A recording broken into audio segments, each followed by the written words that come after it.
The role here in America is a very diverse role. When I started, all it was in 1978, the job was people violated the law. It was take and put those violators in jail. It evolved, and I can tell you because I started in 78 and I retired in 1998. So I've kind of gone through each one of these decades with this understanding. And somewhere in the 80s, when they let everybody out of the mental institutions and they just turned them loose on the streets, we all of a sudden became health workers with no training. Today, there's some training, but there's no training. And we are responsible for making an assessment of somebody, if they're a threat to themselves or somebody else, and then transporting them. The 90s was going on. We still were doing the same thing, but we got better educated. Policing now, CIT, which is officers are trained to be able to respond and deal with critical people who are in mental health crisis and have those conversations with them. After 9/11, the mission changed. Oh, let's go back. We had community policing. It afforded us an opportunity to get out of patrol cars. It was funded by the federal government where agencies could actually write grants. And then as a result of those grants, you had people that were assigned to do nothing but community police. So given your expertise, given your experience, what should the job, in your opinion, be? It has to be a little bit of all, because there's one other thing that I got to kind of throw into this pot. 9/11 changed everything.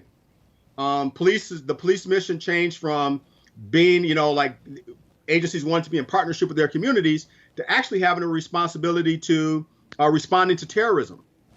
And so that meant that all the money that went in community policing that came from the federal government, it went into those efforts. The way I look at policing today, it should be a mixture of all of those things.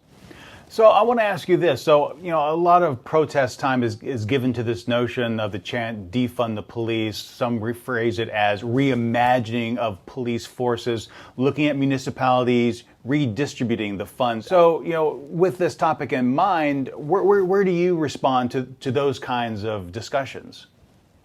Whew. When they talked about defunding, the first one I heard of defunding, and I have several friends that are chiefs. And you can only imagine, my phone just blew up. What are they talking about? They're crazy, And I'm sitting here thinking, because we physically could not reimagine that what would happen if you said, okay, defunding to us means that you want to do away with us. We have dismantled one department in New Jersey, and that department rebuilt itself, Camden, New Jersey.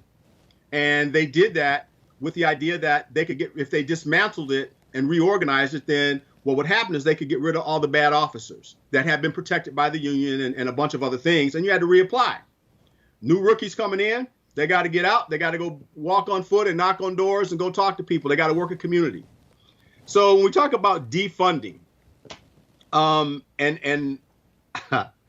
so I'm in one sense I'm adamantly opposed, but here's the rub.